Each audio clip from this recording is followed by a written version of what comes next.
não parar, não precipitar e não retroceder. Então dizer que eles sabe quando nós vamos parar? Nunca. Nunca na sua porca vida. Né?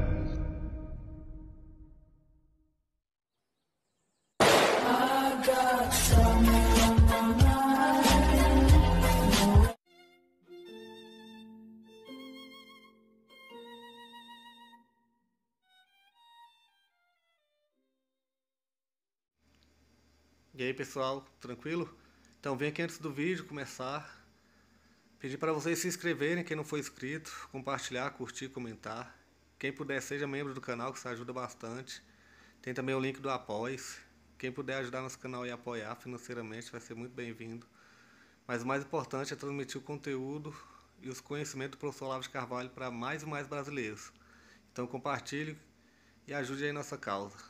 Muito obrigado a todos os membros, apoiadores do canal. Fico muito feliz.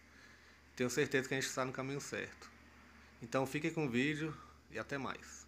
Valeu! Parece que o áudio foi cortado em algum momento aí, eu não sei exatamente onde, então eu vou. Então eu estava dizendo o seguinte, que quando surgem depois as normas de polidez do mundo burguês, elas visam apenas a fazer que cada indivíduo não incomode os outros, ou seja, que ele não pareça muito diferente dos outros, tá certo? Então, por exemplo, você imagina uma recepção oficial, por exemplo, numa corte da Idade Média, ou mesmo da Renascença, do mundo clássico europeu, e uma recepção burguesa hoje. Na recepção burguesa estão todos vestidos da maneira exatamente igual, todos vestidos de garçom. Não é isso? Não, ao passo que nessas outras épocas, cada um comparecia, vamos dizer, com as cores da sua família, com as armas da sua família, e estavam perfeitamente individualizados. Ou seja, você ainda observa isso hoje em certas tribos ditas selvagens. Por exemplo, se você vê fotografia, procure a tribo Masai na África, são os negões compridos, né, que são caçadores de leões, ou eram, hoje em dia acho que não caça leão mais, acabaram com a festa. Então, e você olha o escudo de cada um, no escudo está escrita a história da família inteira, você não tem um escudo igual. Quer dizer, isto é muito mais natural no ser humano do que vestir todos a mesma embalagem. Tá certo? Quer dizer que a educação, a polidez no mundo burguês é a inexpressividade obrigatória. Você não pode chamar a atenção, tá certo? E,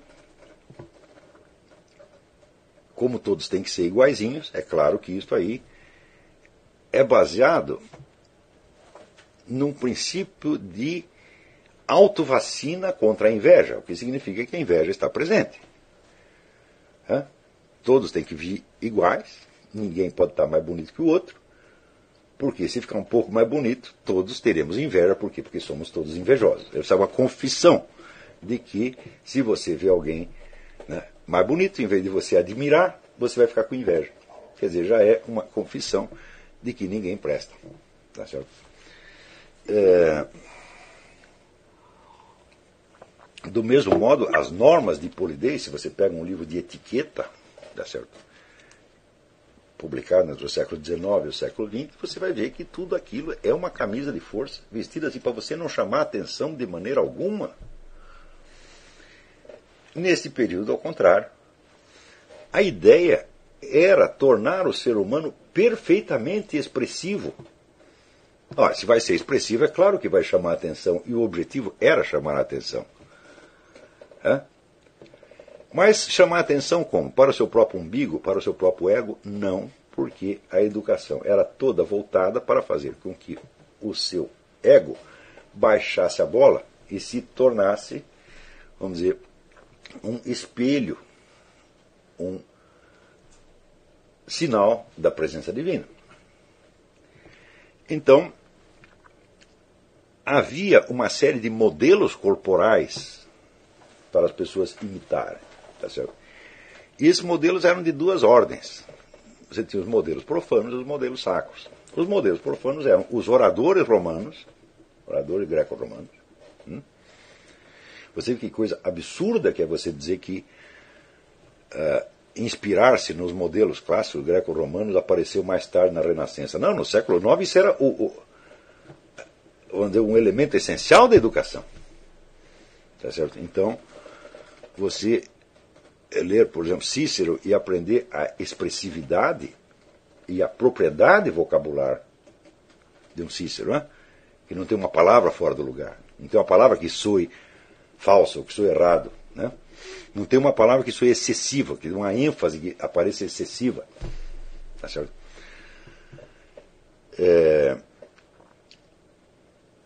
E, por outro lado, você tinha os modelos sacros, que são os daqueles que foram sacrificados pela verdade. Por exemplo, Sócrates e o próprio Jesus Cristo. Então, isso quer dizer que o corpo, né, é visto como uma entidade que reflete as mais altas virtudes humanas e que as reflete ainda mais se ele for torturado, mutilado ou morto. Quer dizer, o corpo, todos nós vamos morrer, evidentemente, né? Só que a morte, para a maior parte das pessoas, é apenas um fato biológico. Mas a morte de algumas pessoas não é. A morte de Sócrates e a morte de Cristo são mortes exemplares. Onde esta morte afirma o primado da verdade espiritual sobre a mera existência corporal. E por isso mesmo,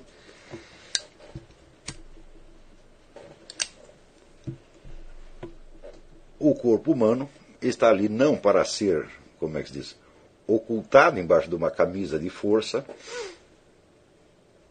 mas para ser mostrado como modelo.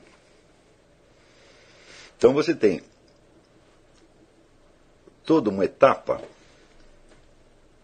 educacional, que é a aquisição do autocontrole necessário para que você possa escolher o que o seu corpo vai expressar. Assim como, você veja, quando você está aprendendo a tocar piano, o que ele está fazendo? Ele está proibindo os seus dedos de executar os movimentos que eles querem executar. E os está obrigando a executar um movimento que a sua mente lhes impôs. Quer dizer que no início isso é bastante forçado. Porém, aos poucos, aquilo vai criando um tipo de espontaneidade superior, onde você já não sente nenhum esforço. Mesmo o sujeito que está tocando, o pianista, ele sente o esforço, evidentemente, mas quem vê não sente esforço. Quer dizer, se tornou uma espontaneidade expressiva de segundo grau. Então, por isso é que eles tinham a ideia do corpo como um instrumento, como se fosse um instrumento musical, que tinha que ser afinado.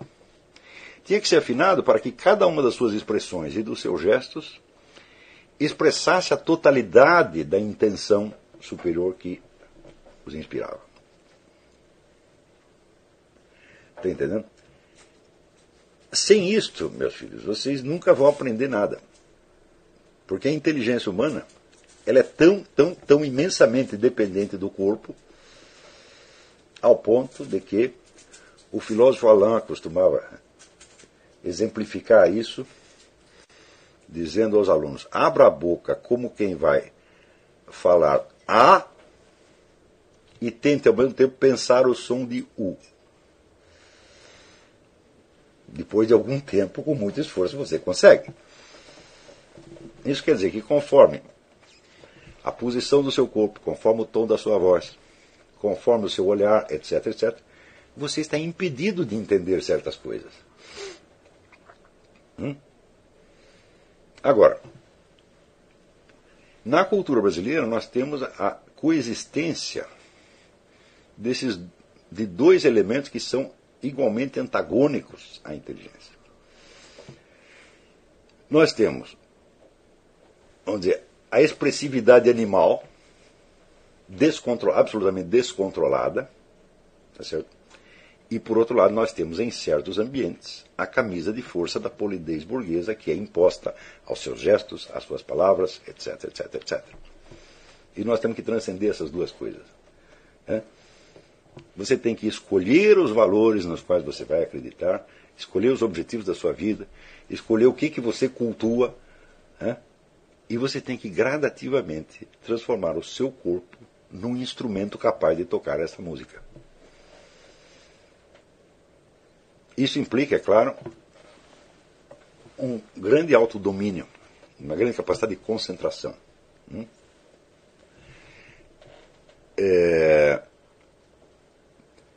Se nós tivéssemos um ensino totalmente presencial, onde os alunos tivessem aqui ao meu alcance, né, seria outra coisa, mas nós não temos. Então nós vamos ter que usar alguns artifícios para isso. Né? Uma disciplina que eu recomendo por desenvolver altamente a concentração é o Tai Chi. Você praticar o Tai Chi durante anos, tá certo? Você se torna capaz de determinar a sua conduta exterior, mesmo quando você esteja sentindo muita dor. Veja, a dor normalmente toma posse do corpo e você faz o que a dor quer e não o que você quer. E você, como diz, paga o mico, por causa disso. Né? Então, eu aqui tenho várias testemunhas, minha mulher tem testemunha aqui. Né? Pergunte se nos momentos de dor eu perdi a compostura. Jamais. Porque isso, devo isso a Tai Chi. Porque você pode estar sofrendo uma dor horrível, mas você não é obrigado a pensar nela. Você pode continuar pensando em coisas que são superiores à dor. Quer dizer, a dor não precisa tomar conta da sua mente. Certo? E se você concentra em outras coisas, você pode impor ao corpo uma certa compostura, mesmo nos piores momentos. De não deixar que o corpo expresse, vamos dizer, a sua própria dinâmica. Tá certo? Mas que ele sempre... Né, que é a mesma coisa que você deixar um instrumento tocar a nota que ele quiser. É isso que você faz? Você compra um piano para você tocar qualquer nota? Não, é para você tocar as notas que combinem de acordo com a música. Né? Então, o nosso corpo também, tá certo? Você não pode deixar que ele escolha as notas, é você que tem que escolher. Você nunca pode esquecer que o nosso corpo é formado de elementos que vêm do mundo exterior. É formado daquilo que você comeu. Né? E é formado de acordo, vamos dizer, com uma fórmula hereditária que de fato você desconhece, você não conhece todos os seus antepassados. Né? Como dizia o Dr. Zondi, né? Cada um carrega em si milhares de antepassados, cada um exigindo que você o imite, que você repita o destino dele, por assim dizer. E isso forma, vamos dizer, uma massa de tendências contraditórias que cabe a cada um de nós dominar e administrar para os nossos próprios fins, desde que nós saibamos escolher esses fins. Né? O que existe ao mesmo tempo de desordenado e de demasiado rígido na conduta brasileira reflete-se na linguagem das pessoas. Hoje, eu leio muita coisa que aparece no Orkut, em blogs, etc., para ver como as pessoas estão escrevendo. Né? E eu reparo o seguinte: por um lado, não há mais o mais mínimo senso da propriedade vocabular. Nada, nada, nada. Perderam completamente. Quer dizer que as coisas já não são designadas pelo seu nome mais apropriado, mas por algum outro nome parecido. Né? Por exemplo, se um sujeito expressa uma ideia que é diferente da ideia da maioria, dizem que o sujeito é polêmico. Mas se ele fizer com o Mike Tyson e jogar uma geladeira na sogra, também dirão que ele é um sujeito polêmico. Então você vê que a palavra polêmico virou, né, uma espécie de coringa. Ela entra no lugar de qualquer outra coisa. Como é possível isso? Hein? Por exemplo, se confunde um sujeito, por exemplo, se chama de polêmico um sujeito que levanta polêmicas e o sujeito a respeito do qual existe uma polêmica. Então se confunde, por exemplo, o sujeito polêmico com o controvertido. Controvertido quer dizer uma pessoa a respeito da qual circulam muitas opiniões divergentes. Né? Eu diria, por exemplo, que o Michael Jackson, ele não é polêmico, ele é controvertido. Porque ninguém o entende, então cada um tem a sua hipótese a respeito do Michael Jackson. Né? Tá certo? Mas você, quando diz que o Michael Jackson é polêmico, eu digo, como? Ele nem participou de polêmica alguma e nem existe uma polêmica específica a respeito dele. Existe uma controvérsia. Não é isso? Então, ansiosamente eu tenho procurado a palavra controvertido no lugar da palavra polêmico e não a encontro. Esse é só um exemplo que eu estou dando. Uma coisa sempre confundida com a outra. Vamos dizer, a regra máxima da boa escrita, no que diz respeito à seleção de palavras, é você sempre preferir o termo específico em vez do termo genérico. Então, agora, quando você não sabe o termo específico, você usa o termo genérico. Né? Como criança. Que eu lembrei para vocês, a minha filha Leila, quando era pequena, todos os vegetais para ela eram batatas. Tá certo? Então, nós quando aprendemos uma língua estrangeira também é a mesma coisa. Tá certo? Nós sabemos apenas uma palavra para designar uma infinidade de coisas diferentes e nós apelamos sempre à mesma palavra. Só que quando você começa a escrever coisas que se destinam a ser lidas por um público, você não tem mais o direito de fazer isso. Você tem que buscar a palavra exata. Ora, quando não há a palavra exata, o que acontece? Você tem a impressão de que você não disse o que você queria dizer. Então, o que você faz? Você enfatiza e aumenta. A sua impressão é correta, quer dizer, você de fato não disse o que queria dizer. Mas você voltar a dizer a mesma coisa com pequenas variações, enfatizando e aumentando, não vai produzir nada, só produz um efeito cômico, né, de diferença entre a importância que você parece estar dando àquele negócio e a importância que a coisa realmente tem. Não é isso? Vamos dizer, esta ênfase deslocada, ela se transformou no Brasil numa verdadeira marca de estilo dos jornalistas profissionais. Não estou falando da juventude que escreve. Outro dia me apareceu o Paulo Henrique Amorim comparando o governo de Honduras ao nazifascismo. Digo, peraí, quantos campos de concentração tem em Honduras? Hein? Quantas pessoas foram fuziladas, né? Ou colocadas em trabalhos forçados por causa de ideias políticas? Nenhuma. Então o que há de comum? Não há absolutamente nada. Há o fato de que o seu Paulo Henrique Amorim, ele quer mostrar que as pessoas são odiosas, mas como ele não tem as palavras para dizer isso, ele apela à primeira figura de linguagem que lhe ocorreu, que é constituída de mero exagero, mero hiperbolismo, tá certo? Histérico, descontrolado. Praticamente todo mundo escreve assim no Brasil hoje. Isso é horrível, horrível, horrível, horrível. Para quem formou a sua mentalidade lendo grandes escritores e vendo a preocupação que os bons secretários de redação e editores de página tinham com a linguagem 40 anos atrás, isso é uma coisa assim tão deplorável. Por exemplo, eu me lembro quando eu comecei no jornalismo, eu tinha lá um editor-chefe que se chamava Ciro Franklin de Andrade, e o Ciro ficava com um lápis, né, corrigindo as nossas matérias, e quando alguém escrevia alguma absurdidade, ele recortava aquilo e grudava num mural com o nome do autor, para expô-lo à execração pública. Né? Depois de você aparecer no mural umas 3 ou 4 vezes, você começava a prestar atenção no que estava escrevendo. Hoje em dia simplesmente não há mais isso. Se você pega, por exemplo, as pessoas que são os chefes da redação, ou mesmo o ombudsman, quer dizer, o sujeito que é o crítico interno do jornal, só que os caras não sabem escrever. E eles não sabem que não sabem. Eles não têm a menor ideia que não sabem. Por quê? Eles escrevem para outras pessoas que pensam igual a eles. E que aceitam esses códigos. Então, quer dizer, são iletrados escrevendo para iletrados. Ora,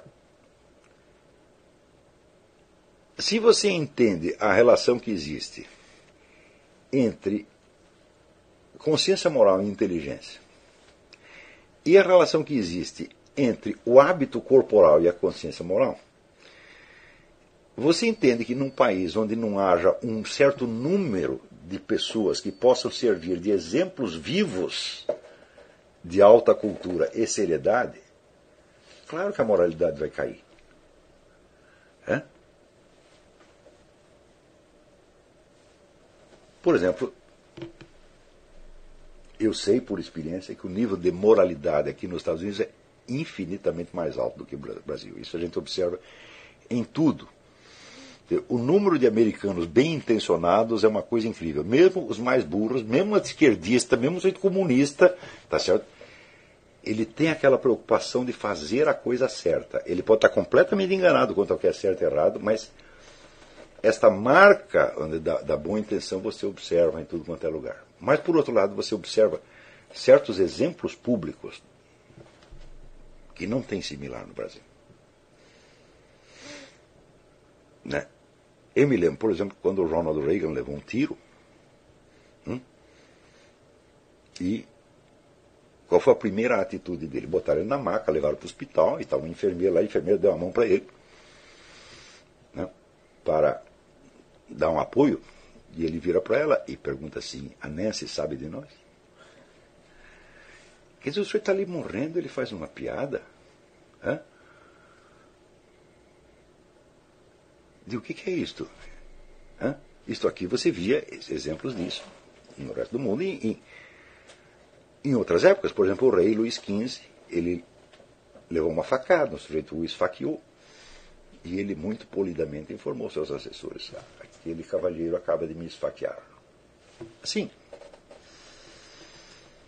Entendeu? Esses exemplos de autodomínio, contrastem isso com o nosso presidente chorando de autopiedade porque ele foi um menino pobre no Nordeste. E vocês vão ver a diferença abissal, né, de duas culturas. E vocês vão entender também por que o Brasil, mesmo que o Brasil se torne o país mais rico do mundo, ele não será uma potência dominante jamais. Porque tem a mentalidade do lumpen proletário. É claro que a mentalidade do bebê chorão já entrou aqui. Tem sempre, quer dizer, nos anos 60 teve um jornalista brasileiro chamado Emil Fará que escreveu um livro chamado O País dos Coitadinhos, que era o Brasil, né? Então eu digo, aqui os Estados Unidos estão aprendendo rapidamente a virar o país dos coitadinhos. Quer dizer, isso que eu estou falando é uma coisa que está declinando aqui, que se eles não tomarem cuidado, vai virar o país dos coitadinhos mesmo.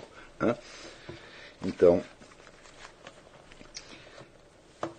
aí nós temos o nosso presidente, que jamais foi um menino pobre, né, o presidente americano, jamais foi um menino pobre, e que tem que ser tratado como se fosse um menino pobre, que tem o direito de ser presidente porque, né, baseado no princípio do dama por um dia. Tá certo? Isso é uma coisa extremamente grave, mas está acontecendo aqui. Mas quem é que tem que dar o exemplo para a sociedade? Não são os políticos, em primeiro lugar. Né? É claro que o exemplo tem que vir da intelectualidade. São os verdadeiros formadores de opinião. Não formadores de opinião imediata, que são jornalistas, radialistas, etc. Mas o formador de opinião a longo prazo. Os camaradas que ocupam os postos numa redação de jornal hoje, eles foram formados por professores universitários. De maneira que eles são o reflexo da educação universitária que eles receberam. Não é isso? Então,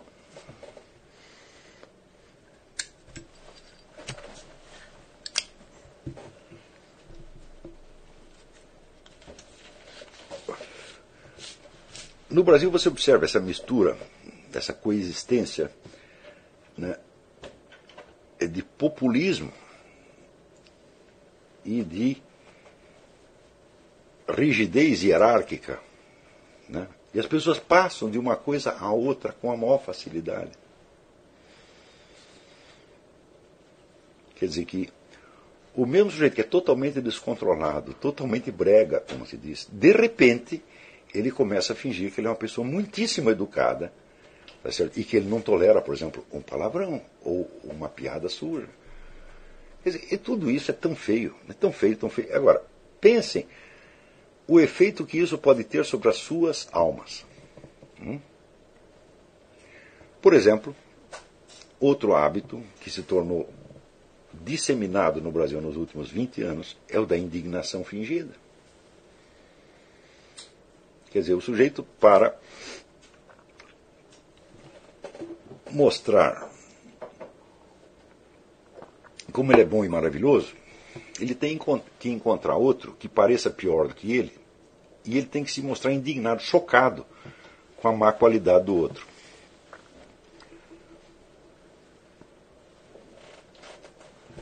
Então isso quer dizer que a expressão de indignação ela tem que ser enfatizada artificialmente. Quer dizer, você tem que se mostrar muito mais indignado do que você realmente está.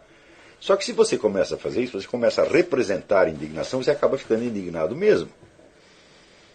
E os seus sentimentos ficam desproporcionais à realidade. Eu, esta semana, observei entre alunos do meu curso uma polêmica a respeito de uma pequena quantia em dinheiro. E vi que aquilo foi num crescendo de indignação mútua. Que, sinceramente, eu digo, me envergonhou. Se você se habitua, vamos dizer, a esse negócio de você enfatizar a sua indignação, você acaba ficando indignado por causa de picuinhas. Então, eu vou dar um exemplo. Eu não estou aqui, meu objetivo ao dar esse exemplo não é mostrar para vocês como eu sou bonito e gostoso, não é. Mas é apenas para dizer que, olha, o que eu estou ensinando eu faço. E isso tem que ser rigidamente assim. Quer dizer, você tem que ser aquilo que você fala. Eu não sou um portador de todas as virtudes, mas algumas eu tenho porque eu decidi que eu vou ter e não vou viver sem elas. E este autocontrole na indignação é uma coisa fundamental. Eu falei, jamais direi de um outro o que eu não diria de mim mesmo se eu fizesse a mesma coisa. Isso eu decidi há mais de 30 anos e isso aí eu cumpro. Outro dia veio um sujeito aqui dizendo que precisava de $3.000 emprestado. Eu não tinha os $3.000. Eu empenhei o meu carro para emprestar os $3.000 para o cara. E o sujeito não me pagou. Pergunta para quem vive aqui se eu fiquei bravo com ele. Nem um minuto.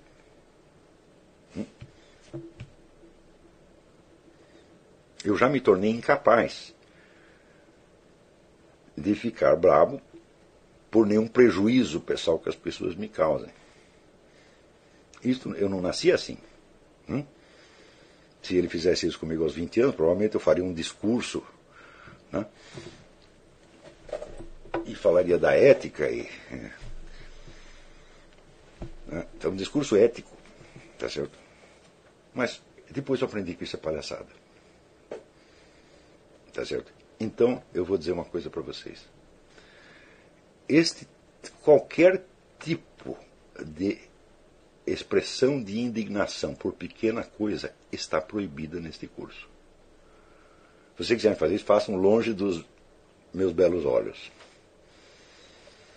Porque numa coisa dessa, não interessa quem tem razão. Querer ter razão aí já é errado. Quando Goethe disse, antes a injustiça do que a desordem, foi exatamente isso que ele quer dizer. Se você não é capaz de sofrer pequenas injustiças com elegância, você não é um cidadão preparado para a vida em sociedade.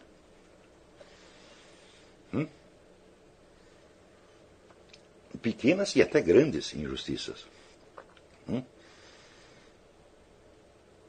Eu só fico indignado quando o sujeito fez aquilo que o sujeito fez contra mim, ele está fazendo ao mesmo tempo contra Deus ou contra valores altíssimos. Mas, olha, não foi Deus quem emprestou $3.000 para o cara. Fui eu. Apenas eu.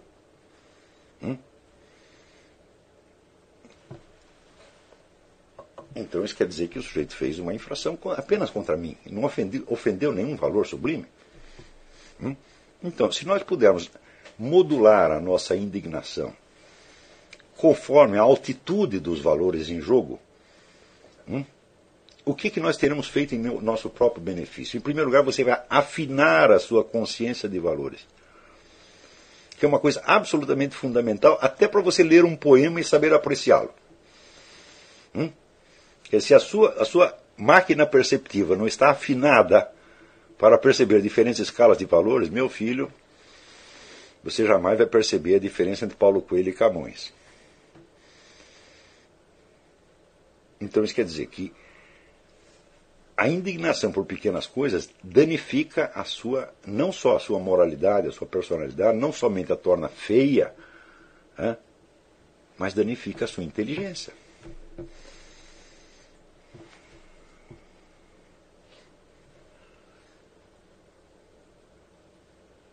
Então, como nos últimos 20 ou 30 anos, houve no Brasil uma espécie de culto à indignação, de modo que a indignação se tornou, vamos dizer, o exemplo do sentimento mais alto que as pessoas têm. Quer dizer, qualquer mafioso ou gangster, se ele aparece indignado com alguma coisa, parece que ele é uma grande pessoa.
Chegamos a mais um final de uma aula, de um vídeo. Espero que tenham gostado.